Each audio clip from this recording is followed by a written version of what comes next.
नमस्कार। Sanskrit online classes में आप सभी का स्वागत है। पिछली क्लास में हमने उपमान प्रकरण और शब्द प्रकरण के ऊपर चर्चा की थी। आज हम हमारे जो आगे के जो टॉपिक है उनके ऊपर चर्चा करते हैं। आइए हम शुरू करते हैं। आज जो हमारा टॉपिक रहेगा वो रहेगा वाक्यार्थ ज्ञान में हेतु। वाक्यार्थ ज्ञाने हेतु अर्थात वाक्यार्थ ज्ञान में हेतु कि वाक्य के अर्थ को स्पष्ट करने के लिए कौन कौन से हेतु होते हैं कि जिससे हमारे वाक्य का अर्थ स्पष्ट हो जाए। तो उसी के ऊपर हम चर्चा करेंगे। तो देखिए, तर्क संग्रह में अन्नम भट्ट ने वाक्यार्थ ज्ञाने हेतु के संदर्भ में कहा है कि आकांक्षा योग्यता सन्निधिश्च वाक्यार्थ ज्ञाने हेतु कि आकांक्षा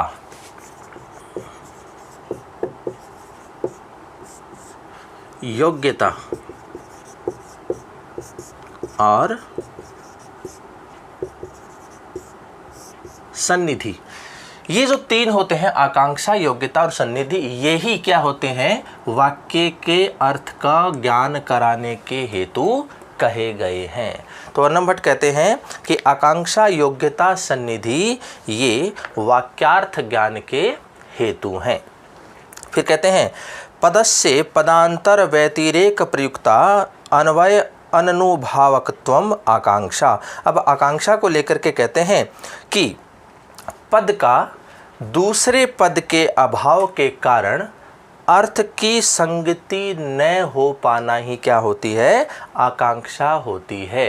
कि एक पद होता है हमारे पास, यदि दूसरा पद का अभाव है तो उस पद का हमें अर्थ प्रकट नहीं हो पाएगा।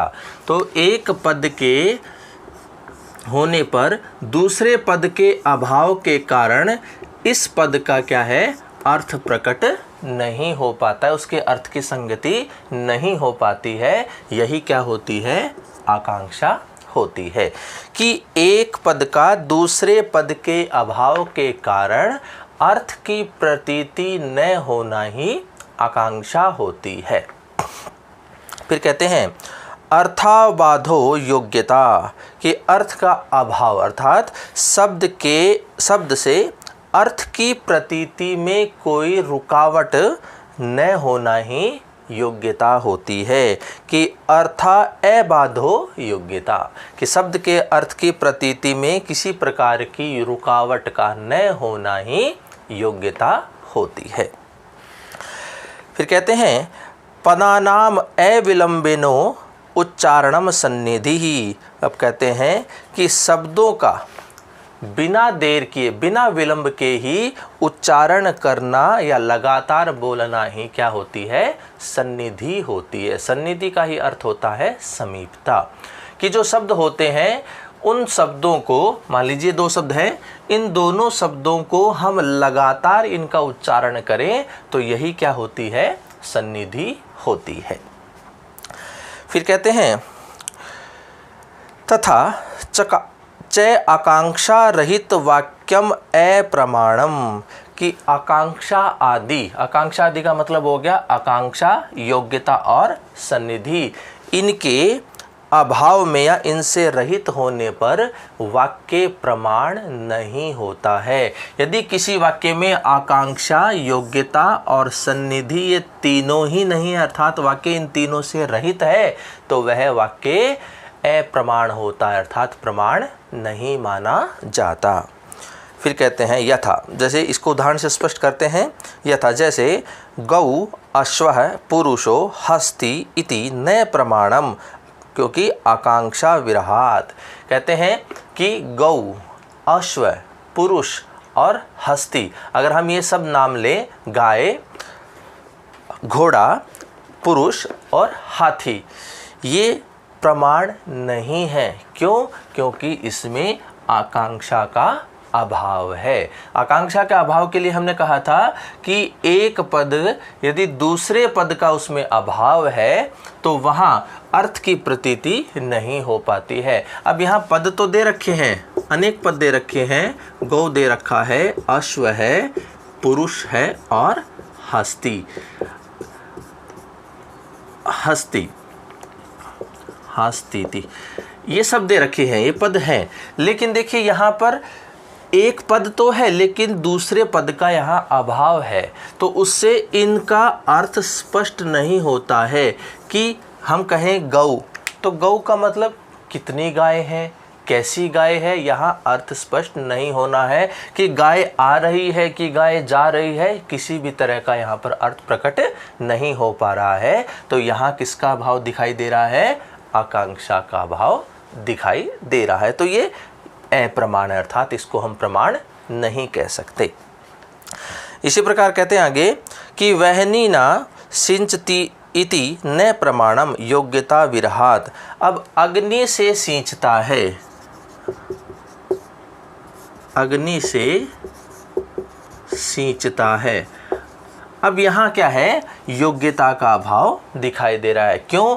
क्योंकि अग्नि जो होती है उसका काम सींचना नहीं होता है। सींचने का जो कार्य होता है वो किसका होता है, जल का होता है। तो जल से सींचा जाता है, अग्नि से सींचा नहीं जाता है। इसलिए यहाँ पर यहाँ शब्द का जो है अर्थ है वो प्रकट पूरी तरह से नहीं होता है, क्योंकि यहाँ रुकावट है। शब्द के अर्थ को प्रकट करने में यहाँ रुकावट आ रही है, इसलिए यहाँ क्या है, योग्यता का अभाव है। तो ये भी प्रमाण नहीं माना जाता।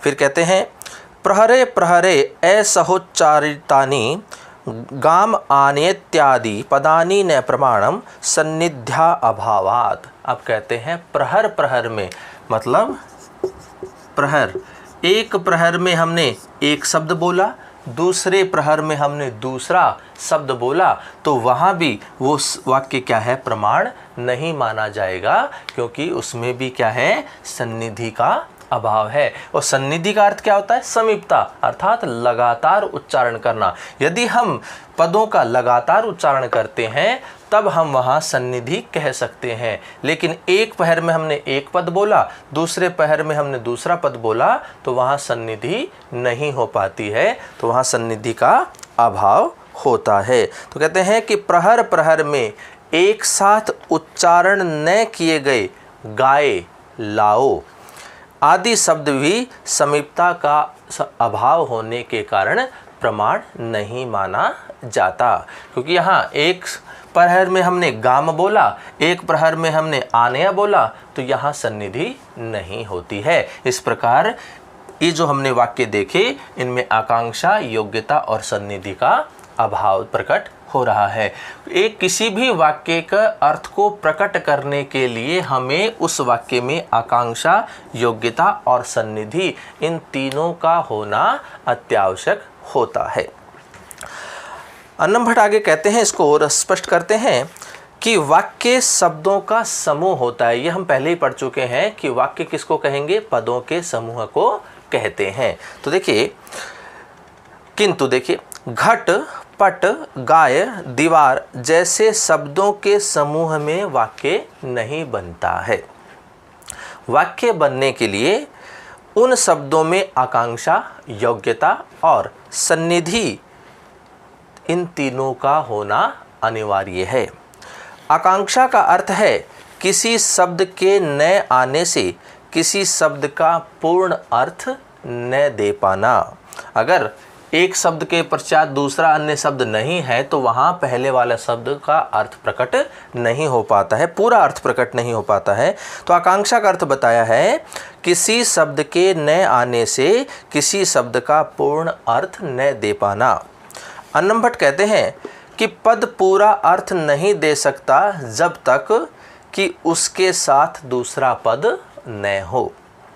उदाहरण के लिए, घट कहने से आकांक्षा तो बनी रहती है। अगर हम कहते हैं घट, तो आकांक्षा उसमें बनी रहेगी, किंतु उस आकांक्षा की पूर्ति आनय कहने पर ही होती है। अगर हम कहते हैं घट, तो यहाँ आकांक्षा तो बनी हुई है क्योंकि पद तो हमारे पास है, लेकिन आकांक्षा पूर्ण नहीं हो रही है। यहाँ अगर हम यहाँ कह दें आनय, तो अब यहाँ आकांक्षा की पूर्ति हो जाती है। तो यहाँ घट लाओ, इस प्रकार से यहाँ आकांक्षा हो जाती है। अन्य पद को जानने की इच्छा ही आकांक्षा होती है, ऐसा अन्नम भट्ट ने कहा है। अन्य पद को जानने की इच्छा ही क्या कहलाएगी? आकांक्षा कहलाती है। योग्यता का अर्थ है पदार्थों में अविरोध, अर्थात शब्दों के अर्थ में अविरोध, मतलब किसी प्रकार की रुकावट का न होना। यहाँ हम उदाहरण देखा था कि अग्नि से सींचता है, तो यहाँ अग्नि का और सींचने का दोनों का कोई संयोग नहीं होता है, कोई संबंध नहीं है। तो यहाँ अग्नि में क्या है, अर्थ को प्रकट करने में यहाँ पर रुकावट आ गई है।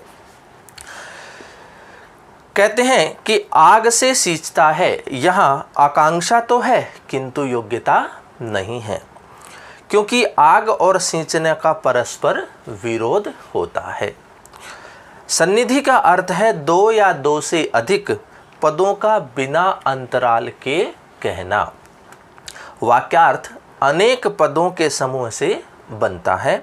इसके लिए यह आवश्यक है कि जब तक हम दूसरे पद को सुने तब तक पहले पद के अर्थ का संस्कार समाप्त नहीं होना चाहिए, किंतु यदि लंबा अंतराल हो जाता है तो पहले वाले शब्द का संस्कार वह समाप्त हो जाएगा और उस शब्द का अर्थ जो है वह अधूरा ही बना रहता है।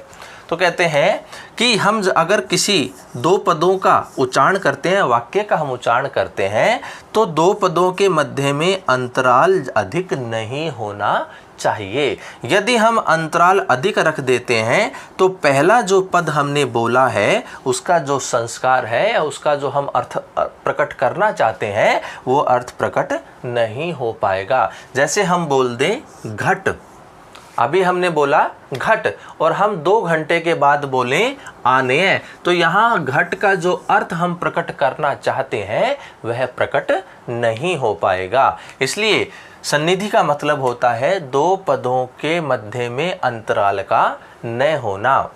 तो हम बोलते हैं घट आनय, हम लगातार इसका उच्चारण करते हैं तो यहाँ सन्निधि का अर्थ प्रकट हो जाता है।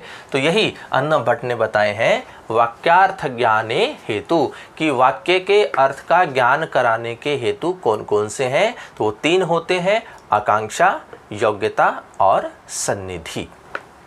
तो ये था हमारा वाक्यार्थ ज्ञान में हेतु। अब हम अगला जो हमारा प्रकरण आता है अवशिष्ट गुण प्रकरण, तो उसके ऊपर हम चर्चा करते हैं।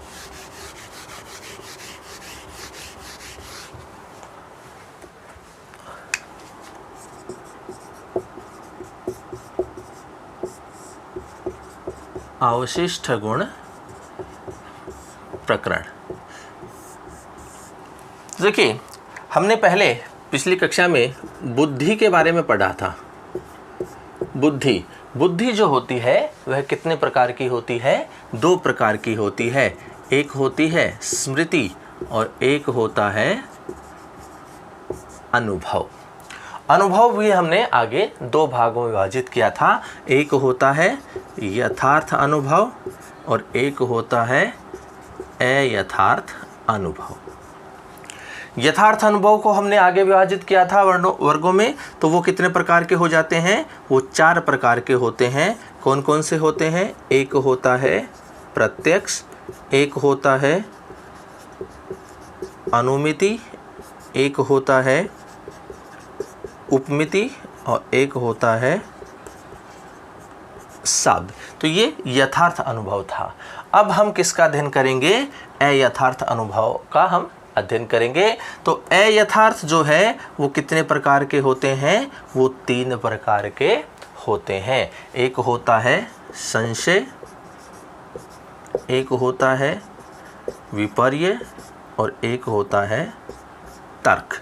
तो अयथार्थ जो अनुभव होता है वो 3 प्रकार का होता है, संशय, विपर्य और तर्क। तो इसी का अध्ययन हम अभी करते हैं। तो देखिए, अयथार्थ अनुभव को लेकर के तर्क संग्रह में अन्नम भट्ट ने क्या कहा है। देखिए, यथार्थ अनुभव जो था उसको हमने क्या कहा था? प्रमा भी कहा था। तो अयथार्थ क्या हो जाएगा? अप्रमा हो जाएगा। अयथार्थ अनुभव कह दें चाहे अप्रमा कह दे, बात एक ही है। तो देखिए अप्रमा के जो भेद बताए हैं वो कौन कौन से हैं। तो अयथार्थ अनुभवश्च त्रिविधः, अयथार्थ अनुभव जो होता है वह 3 प्रकार का होता है। संशय, विपर्य, तर्क भेदात, संशय, विपर्य और तर्क के भेद से। एकस्मिन् धर्मिणि विरुद्ध नाना धर्म वैशिष्ठ्यावगाही ज्ञानम संशय, कि एकस्मिन् धर्मिणि एक धर्म वाले वैशिष्य से विरुद्ध नाना धर्म वैशिष्ठे अनेक धर्मों के वैशिष्ठे का अवगाहन अर्थात अवगाहन करने वाले ज्ञानम संशय है। अवगाहन करने वाला अर्थात परस्पर विरोधी या अलग अलग धर्मों की विशिष्टता से संबद्ध ज्ञान को ही संशय कहते हैं। कहते हैं कि एक धर्म वाले जो वैशिष्य होते हैं उनके विरुद्ध अनेक धर्मों वाले वैशिष्ट्य का जब हम अवगाहन करते हैं तो वह जो ज्ञान होता है वह कैसा होता है, संशय होता है। यथा जैसे स्थाणुर्वा पुरुषो वा इति, कहते हैं कि किसी वस्तु को यदि हम दूर से देखें, किसी वस्तु को दूर से देखने पर कि यह पुरुष है कि यह ठूंठ है, ऐसा जो हमें ज्ञान होता है यह कैसा होता है, संशय होता है। कि किसी वस्तु को दूर से देखने पर यह ठूंठ है अथवा कोई पुरुष है, इस प्रकार का ज्ञान संशय होता है। फिर कहते हैं मिथ्या ज्ञानम विपर्य है। मिथ्या ज्ञान, मिथ्या कहते हैं झूठ को, कि झूठा जो ज्ञान होता है वही क्या होता है, विपर्य होता है।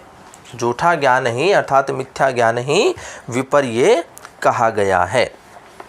विपर्य के अनेक अर्थ होते हैं। विपर्य का अर्थ हम करें जैसे विपरीत होता है, उल्टा होता है, परिवर्तन होता है, अभाव होता है, नाश होता है, अदल बदल होता है और भूल या गलती इत्यादि अनेक अर्थ विपर्य के हो सकते हैं। लेकिन तर्क संग्रह में अन्नम भट्ट ने विपर्य का जो अर्थ लिया है वह मिथ्या से लिया है, अर्थात झूठा जो ज्ञान होता है वही विपर्य होता है। जैसे सुक्तौ इदम रजतम इति, सीपी को देख करके यह चांदी है, ऐसा यदि हमें ज्ञान होता है तो वह कैसा होता है, विपर्य होता है।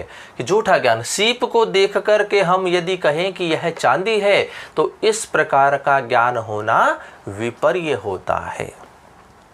फिर कहते हैं व्याप्यारोपेण व्यापकारोप तर्क है। फिर कहते हैं कि व्याप्य अर्थात साधन के, आरोप के द्वारा व्यापक अर्थात साध्य का आरोप तर्क होता है। कि व्याप्य के द्वारा व्यापक का आरोप करना ही तर्क होता है, साधन के द्वारा साध्य का आरोप करना ही तर्क होता है। तर्क का तात्पर्य यहाँ पर है कल्पना करना।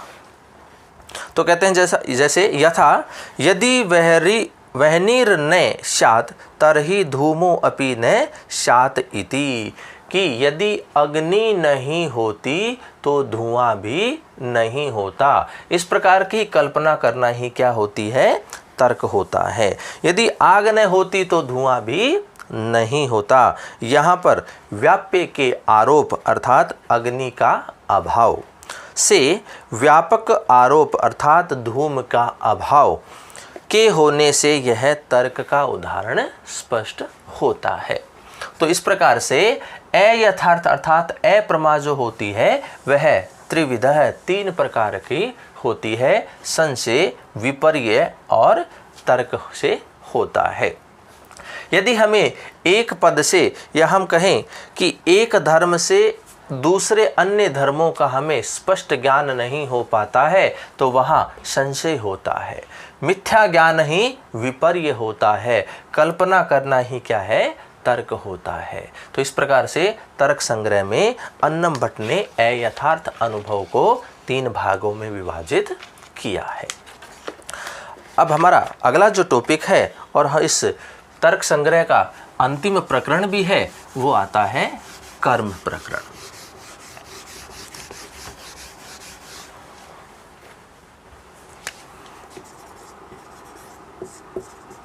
कर्म आदि पदार्थ प्रकरण। कर्म को लेकर के हमने पहले भी चर्चा की थी कि कर्म जो होता है वो 5 प्रकार का होता है। ऊपर की ओर गति करना, नीचे की ओर गति करना, अपने समीप आना, अपने से दूर जाना और गमन। इस प्रकार के 5 हमने कर्म के ऊपर चर्चा की थी। तो तर्क संग्रह में कहते हैं, अन्नम भट्ट ने कहा है कि चलनात्मकम कर्म, कर्म की जो परिभाषा की है अर्थात उसका जो लक्षण किया है वो किया है चलनात्मकम कर्म। कि कर्म क्या होता है? अन्नम भट्ट ने कहा है चलनात्मकम अर्थात चलन स्वरूप वाली क्रिया को कर्म कहते हैं। ऊर्ध्वदेश संयोग हेतु उत्क्षेपणम, ऊपर के स्थान से संयोग का जो कारण होता है वह उत्क्षेपण होता है। उत्क्षेपण, उत्क्षेपण ऊपर की ओर गति का जो संयोग का कारण होता है वही उत्क्षेपण होता है। फिर कहते हैं शरीर अधोदेश संयोग हेतु अपक्षेपण। अधोदेश अर्थात नीचे की ओर गति करना या नीचे की ओर संयोग का जो कारण होता है वह क्या होता है? अपक्षेपण होता है, नीचे की ओर गति करना। फिर कहते हैं शरीरस्य सन्निकृष्ट संयोग हेतुर आकुंचनम, शरीर से या शरीर के निकट अर्थात अपनी ओर संयोग का जो कारण होता है वह आकुंचन होता है। तीसरा जो कर्म बताया है आकुंचन अर्थात अपने शरीर की ओर संयोग का कारण, अपने समीप आना, शरीर के समीप आना ही क्या होता है? आकुंचन होता है। फिर कहते हैं विप्रकृष्ट संयोग हेतु प्रसारणम, और अपने शरीर से दूर जो संयोग का कारण होता है वह क्या होता है? वह प्रसारण होता है अर्थात अपने शरीर से दूर संयोग का जो कारण होगा वह प्रसारण होता है। अन्यत सर्वम गमनम, और अन्य सभी प्रकार की जो गति होती है वह क्या कही गई है? गमन कही गई है। इन चारों के अलावा जितनी भी गति होती है, जितनी भी चलन की क्रिया होती है वो सारी की सारी किस में शामिल हो जाती हैं? इस गमन में शामिल होती है। पृथ्व्यादि चतुष्टय मनोमात्र वृत्ति ही, पृथ्वी आदि जो 4 भूत कहे गए हैं, 4 भूत कौन कौन से? पृथ्वी आदि, पृथ्वी, जल, तेज और वायु, इन 4 भूतों में, और कहा है मनोमात्र वृत्ति, और जो मन होता है इनमें ये चलन, ये जो कर्म होता है यह शामिल होता है। ये है चलनात्मक कर्म, पृथ्वी आदि 4 भूतों और मन में रहता है। तो ये जो कर्म बताए गए हैं चलनात्मकम कर्म अर्थात चलन क्रिया जो होती है वह कर्म होता है। यह 5 प्रकार का होता है: उत्क्षेपण, अपक्षेपण, आकुंचन, प्रसारण और गमन। और ये जो कर्म होता है ये 4 तो ये भूत अर्थात पृथ्वी, जल, तेज, वायु और जो मन होता है इनमें समाहित होता है, इसमें शामिल होता है। तो इस प्रकार से तर्क संग्रह में कर्म को लेकर ने अन्नम भट्ट ने इस प्रकार से 5 भेद बताए हैं। तो आज की क्लास में इतना ही। आगे के जो हमारे अन्य टॉपिक होंगे हम अगली क्लास में करेंगे। अभी के लिए धन्यवाद।